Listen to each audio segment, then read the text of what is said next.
दोस्तों नमस्कार। Exam instructor Girdhar YouTube channel पर आपका स्वागत है। तो दोस्तों आरओ समीक्षा अधिकारी की तैयारी हो रही है, टीजीटी पीजीटी की तैयारी हो रही है। तो उसमें टॉपिक वाइज अभी इतिहास चल रहा है हमारा, मध्यकालीन इतिहास। ये भाग 3 है। इसमें आज के इस अंक में इल्तुतमिश देखेंगे। इल्तुतमिश 1211 से 1236 तक इसने शासन किया था। कौन कौन से पेपर में आते हैं इसके प्रश्न, उस पर डिस्कस करते हैं, पूरा देखते हैं, लिखते जाओ आप लोग। इल्तुतमिश इलबारी जनजाति का तुर्क था। किस जाति का था ये? इलबारी। इल्तुतमिश इलबारी जनजाति का तुर्क था। इसके पिता का नाम ईलम खान था, ईलम खान। और बचपन में ही ये दास हो गया था। देखो ऐबक भी दास था और ये दास का दास इल्तुतमिश, ये बचपन से ही दास हो गया था। ऐबक की सेना में इल्तुतमिश महत्वपूर्ण पद पर रहा, जिसको कहते हैं सर-ए-जहाँदार। सर-ए-जहाँदार के पद पर इल्तुतमिश रहा और ये पद जहाँदार होता था अंगरक्षकों का प्रधान। जो शाही महल में जो अंगरक्षक होते थे उनके प्रधान का पद इसने हासिल किया था। इतना योग्य था इल्तुतमिश। कौन सा पद किया था इसने? सर-ए-जहाँदार। ये याद करते जाना, क्योंकि ये एग्ज़ाम में आएंगे आपको, तो आपको दिक्कत ना हो आपको बताने में। ऐबक ने ग्वालियर की विजय की उपलब्धि में इल्तुतमिश को अमीर नियुक्त किया था। ये किसकी उपलब्धि में? ग्वालियर की। ग्वालियर राज्य इसने जीता था और इसकी उपलब्धि में इल्तुतमिश को अमीर पद दे दिया था ऐबक ने। अंत में ऐबक ने दिल्ली साम्राज्य में सबसे उच्च एकता जो बदायूं थी, बदायूं का इसको सूबेदार बना दिया था। पेपर में कई बार आता है जी अपने शासन पर बैठने से पहले कहाँ का सूबेदार था? ये बदायूं का सूबेदार था। ऐबक ने इल्तुतमिश की योग्यता देखकर अपनी पुत्री का विवाह कर दिया था। तो अब ससुर हो गया था ऐबक, तो पुत्री का विवाह करने से इसका राज्य में और ज़्यादा दखल हो गया था और ज़्यादा इसकी प्रतिभा बढ़ गई थी। इल्तुतमिश ने दिल्ली का सुल्तान बनने के बाद 1229 में बगदाद के खलीफा अल-मुंतसिर बिल्लाह से स्वीकृति प्रदान की थी। कहते हैं उस समय भारत में स्वीकृति लेनी पड़ती थी इनको अपना शासन की स्थापित करने के लिए, अपनी शासन को सुदृढ़ करने के लिए कि मैंने शासन किया है। तो खलीफा से स्वीकृति ये मानी जाती थी कि ये राज आपका पक्का है। तो इसने इस खलीफा से स्वीकृति ली थी। उस खलीफा का क्या नाम था? अल-मुंतसिर बिल्लाह। दिल्ली को राजधानी बनाने वाला प्रथम सुल्तान इल्तुतमिश ही था, क्योंकि इल्तुतमिश के पहले ऐबक की राजधानी कहाँ थी? लाहौर।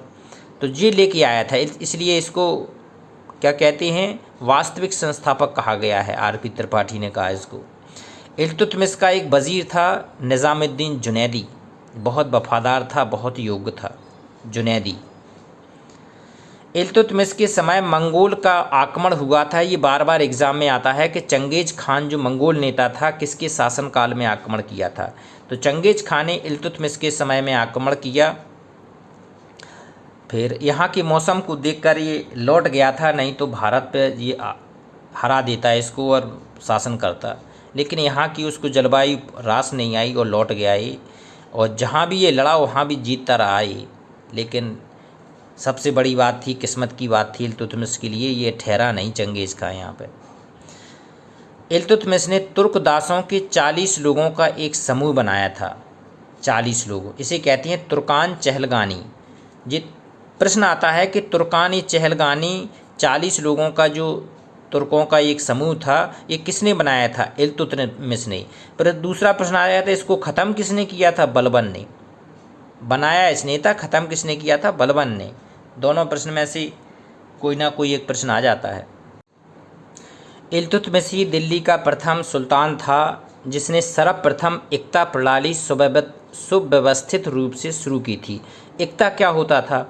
एकता होता था सेवा के बदले ज़मीन का एक भाग देना, ज़मीन का एक टुकड़ा देना, ज़मीन का एक, जैसे नहीं खेती देना, उसमें जैसे किसी को 4 गांव दे दिए, किसी को 50 बीघा 500 बीघा, तो ये ज़मीन का टुकड़ा कहते हैं एकता।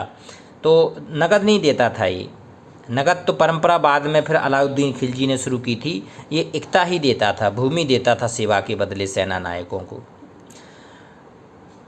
इल्तुतमिश ने ही सर्वप्रथम दोआब क्षेत्र के महत्व को समझकर वहाँ पर तुर्क सैनिक नियुक्ति किए थे। दोआब क्या होता था?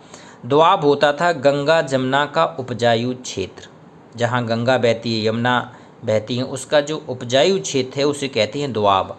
तो इसकी महत्व को ये समझता था कि ये बिल्कुल सोने जैसी खरा क्षेत्र है, पानी भी इसमें थे, सबसे ज़्यादा पैदावार होती है, तो उसकी रक्षा के लिए उसने तुर्क सैनिक वहाँ पर दोआब क्षेत्र में नियुक्त किए थे।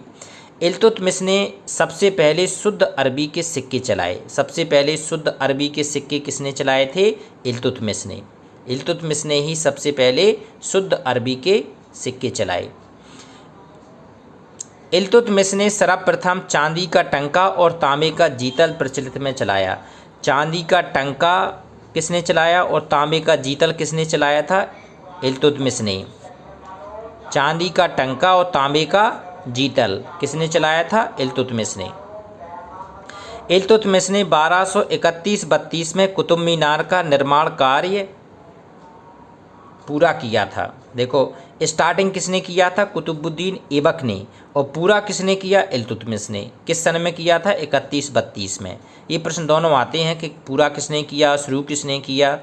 तो ये आप लोग अगर ये पूरी सीरीज़ देख लें तो इतिहास आपकी उंगलियों में हो जाएगी, उंगलियों पर रट जाएगी। इल्तुतमिश ने जोधपुर में अतारकिन का दरवाज़ा बनवाया। अतारकिन का दरवाज़ा किसने बनवाया? इल्तुतमिश ने। किस स्थान पर बनवाया? जोधपुर में। तो ऐसे घुमा फिरा के ये टीजीटी पीजीटी में आएंगी, समीक्षा अधिकारी में भी सीधे क्वेश्चन आते हैं, ज़्यादा डीपली नहीं है। दोनों पेपर आपके आने वाले हैं, दोनों की तैयारी है, आप नोट्स बना लें। बेहतर नोट्स हैं, इससे बड़े बेहतर आपको लिखे लिखाए कहीं नहीं मिलेंगे, बहुत मेहनत से ये बनाए गए हैं। इल्तुतमिश ने सुल्तानगढ़ी नामक मकबरा बनवाया। इल्तुतमिश ने सुल्तानगढ़ी नामक मकबरा बनवाया। इस प्रकार प्रथम मकबरा निर्माण का श्रेय किसको जाता है? इल्तुतमिश को। इल्तुतमिश से पहले मकबरा बनाने की विधि नहीं थी, तो सबसे पहले मकबरा का बनाने का श्रेय किसको दिया जाता है? इल्तुतमिश को। और इसने कहाँ पे बनवाया था ये मकबरा? सुल्तानगढ़ी में। सर्वप्रथम इसने दिल्ली में एक मदरसे की स्थापना की और उसका नामकरण मोहम्मद गौरी के नाम पर मदरसा ए मुइज़्ज़ी रखा था। मदरसा ए मुइज़्ज़ी रखा था, जो वहाँ पर उसने मदरसे की स्थापना की। अब तुम तो ये देखो क्या बात है, कितने इन मुसलमानों का राज शुरू हो रहा है यहाँ, कितना हिंदू क्षेत्र, पूरा भारत हिंदू, फिर भी चंद्र लोगों ने शासन किया हमारे यहाँ पे। उसने सर्वप्रथम दिल्ली में एक मदरसे की स्थापना और उसका नामकरण मोहम्मद गौरी के नाम पर मदरसा ए मुइज़्ज़ी रखा। बाद में फिर मुग़लों ने शासन किया। हमारे यहाँ की परिस्थिति और आपस में लड़ने की इन लोगों ने फ़ायदा उठाया। भाई जयचंद्र और पृथ्वीराज चौहान लड़ते रहे हैं, और भी बाद में मुग़लों के समय भी यही कंडीशन थी, तो हम लोग सुधरे कभी नहीं भारत के। इल्तुतमिश के मृत्यु के बाद उसका पुत्र रुकनुद्दीन फिरोज गद्दी पर बैठा। कौन बैठा? रुकनुद्दीन फिरोज। कब बैठा ये? 1236 में, जब ये ख़त्म हुआ। माँ शासन कौन चलाती थी? माँ शाह तुर्कान। शाह तुर्कान ये शासन चलाती थी, और ये योग नहीं था, इसका लड़का योग नहीं था। पूरी सत्ता किसके हाथ में चली गई? इसकी माँ के हाथ में चली गई। बाद में जनता तथा अमीरों के प्रयास से शाह तुर्कान को और रुकनुद्दीन फिरोज को हटा दिया गया, और जनता और अमीरों के प्रयास से रज़िया गद्दी पर बैठी, रुकनुद्दीन को मरवा दिया गया। तो इस प्रकार से रज़िया का शासन स्टार्ट हुआ। अगले वीडियो में हम रज़िया सुल्तान को पढ़ेंगे, कैसे रज़िया सुल्तान ने गद्दी पर बैठकर शासन चलाया। कहती हैं लाल कपड़ा, जब इन्होंने इसका विरोध किया तो एक लाल कपड़ा पहन के, लाल वस्त्र जो थे ना, वो विद्रोही भावना के प्रतीक हो गए थे। जनता और अमीरों ने लाल रंग का प्रदर्शन किया, तो रज़िया ने भी लाल रंग पहन के, लाल उसकी आन बान शान के लिए गद्दी पर बैठी। ये प्रथम महिला सुल्तान थी जो गद्दी पर बैठी थी दिल्ली सल्तनत की। ये भी प्रश्न आता है। तो अगला वीडियो हम देखेंगे रज़िया। ये सारे लिखते जाओ आप लोग, बहुत बढ़िया क्वेश्चन है। एक एक स्टेप बाय स्टेप आपकी पूरी तैयारी करवा देंगे हम। नमस्कार। जो नए हैं वो सब्सक्राइब कर लें, शेयर ज़रूर करें वीडियो। नमस्कार।